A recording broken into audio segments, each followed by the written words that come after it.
Well, Gary, how have your first few days been? How have you found life settling in here at Bradford? I've really enjoyed it. I've arrived buzzing, and I'm excited about the challenge that lies ahead. I think the players have been terrific for us. The way that they've responded, the way that they've trained, and myself and Andy, along with the rest of the coaching staff, we've gone about it trying to raise the spirits of the players to, give them everything that we can to help them on Saturday.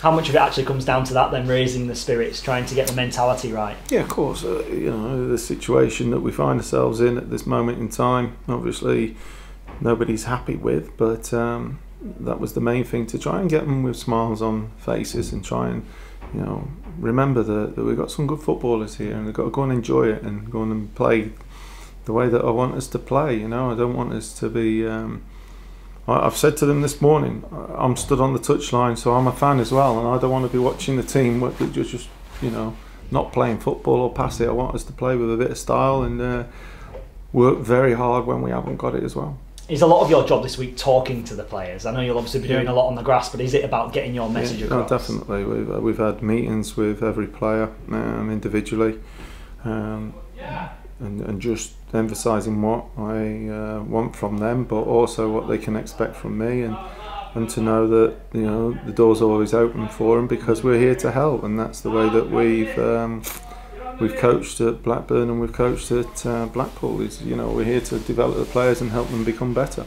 Is it a deflated squad then? Do you get that sense, or have you seen a quick upturn this week? Monday was, and understandably, it's a long trip. To go to Portsmouth, and obviously the result, and then that makes the journey back even further, So Monday morning was when we first arrived, but Tuesday morning they trained very, very well. Monday they did okay with it, but on Tuesday they raised the standards and we raised the standards again, and then they've done ever so well again this morning. So what's your assessment of the squad then? I've had a few days to look at it. What do you make to the standard you have here and where the club actually finds itself in the league? Well, obviously where the club finds itself in the league is there for all to see. The standard of the players is one of the reasons that I came. I honestly believe that there's some quality there, and we've got to, work very hard to make sure that we're being difficult to beat, so that they can then actually build on that and go and produce the quality that we've shown. I've worked with several of the players, and like I said on the press conference on Tuesday, there's several players in that squad that I wanted to try and sign when I was at Blackpool. On a practical basis, how do you make them hard to beat? How do you go about doing that? Without going into obviously too much detail, how do you quickly get a side to be hard to beat?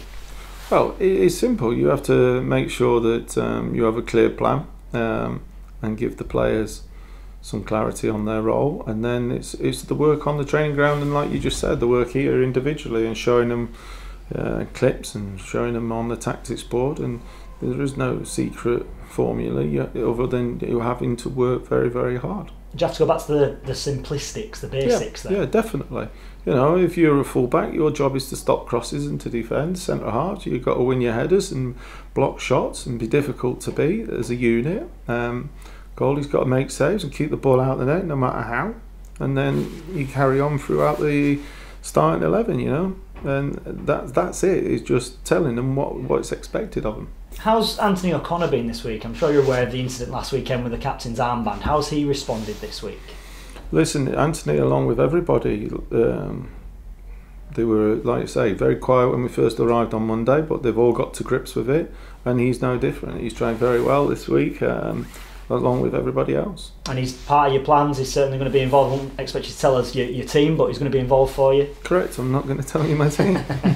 Do you know your team at this stage, though? We're on a Thursday afternoon now. After training this morning, I have a lot better idea. Yeah, for sure.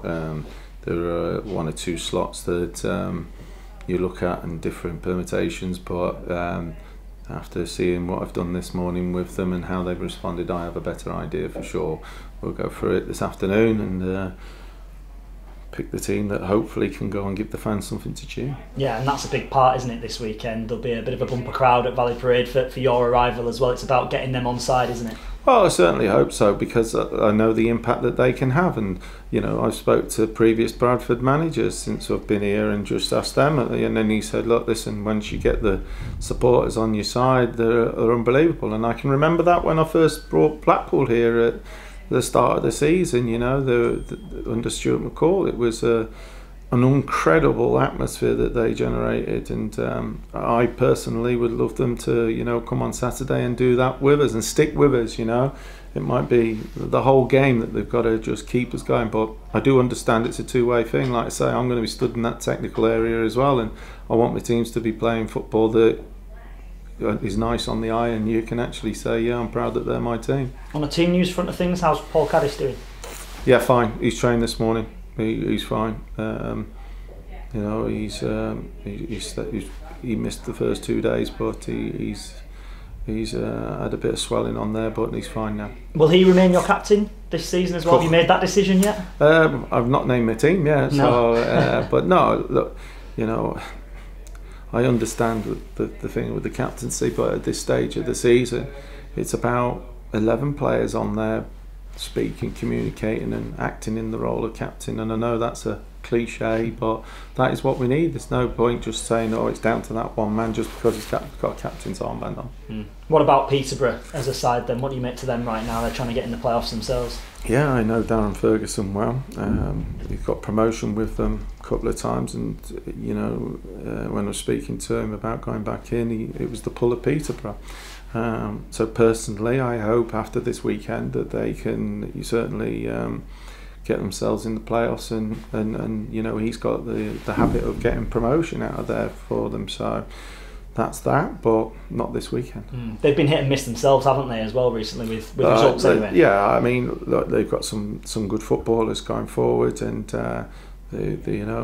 that's their main threat, I would say. They're attacking, but you look at the amount of players that they've recruited, not necessarily in Darren's time, but it gives them a hell of a lot of options. So we're aware of the challenge that lies ahead, but it's all about us and how we react to this week's training and put it out there on the pitch on Saturday. You looking forward to it? I can't wait, seriously. I am absolutely buzzing. I can't wait. My shirt and tie's ready, everything's ready, shoes are polished, the lot. I just can't wait, honestly. Sleepless night Friday possibly then? Oh no, that started Sunday, mate. That started Sunday. Thank you. And obviously 6 points adrift of safety at the moment. How important is it to get something out of one of the two home games you've got in the next few days? I said to the players, we're not going to go, right, we need to get X amount of points, because we just don't know. What we do know is we've got to get as many points as we possibly can. 11 games left, because I think you've got to keep going and fighting for every point that's available. So yeah, I'm only looking, and I know, again, talking cliches, aren't we, but I can only look at Peterborough first and foremost, and we've got to try and get as much as we can out of that game, and then we'll address that and then move on to the Luton one. But two great games at home to start with. I think the fantastic games because of where they are in the league, and obviously the excitement of myself arriving with Andy, and it's all a new start, so to speak. As you said, you came here with Blackpool, with the big crowd. There's been some discussion amongst fans I've spoken to that can almost boost the opposition. How did you find it on that day? Yes, I understand where you're coming from with that, and that was certainly in my pre-match talk to the Blackpool players to enjoy the noise and enjoy the atmosphere. But they do have a part to play. I think they can certainly influence the players, and it's a two-way thing, but I can't wait, and I'm sure the players can't wait, and we need their support and we need their backing.